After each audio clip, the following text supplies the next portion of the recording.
Nous prêchons la sagesse parmi les parfaits, 1 Corinthiens 2,6. Ne soyez pas des enfants pour l'intelligence, pour ce qui est de l'intelligence, soyez des hommes faits, 1 Corinthiens 14,20. C'est lui que nous annonçons, exhortant tous les hommes et les instruisant dans toute la sagesse, afin de les rendre tous parfaits en Jésus-Christ. Colossiens 1,28.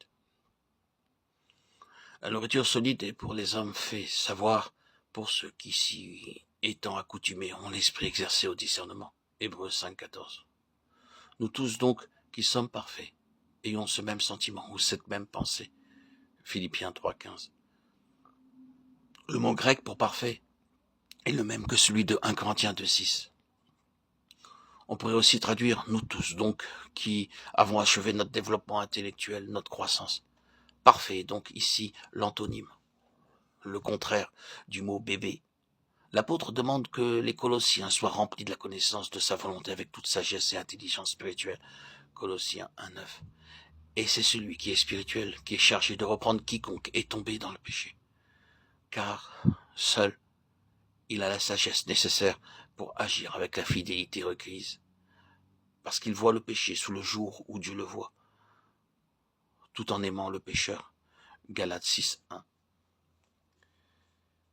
Et aux Éphésiens, l'apôtre écrit, jusqu'à ce que nous soyons tous parvenus à l'unité de la foi et de la connaissance du Fils de Dieu.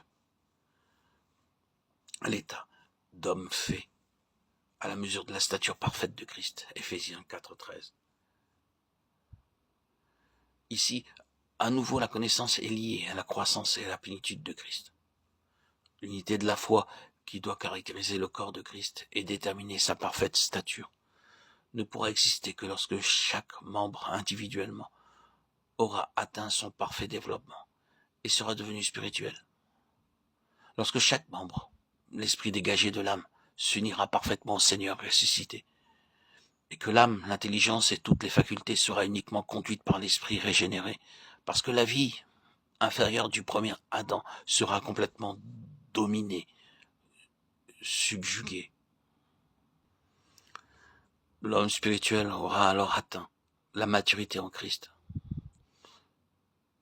Lorsque l'apôtre Paul parle de l'homme spirituel, c'est qu'il a atteint la parfaite stature en Christ.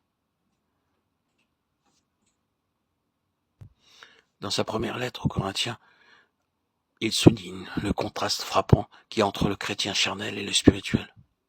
Le premier ne peut être nourri que de lait, c'est-à-dire des éléments de l'évangile. Le second reçoit des choses profondes de Dieu, lesquelles ne peuvent être enseignées avec les paroles de la sagesse humaine. Elles ne sont communiquées que par l'esprit, interprétant ce qui est spirituel à ceux qui sont spirituels.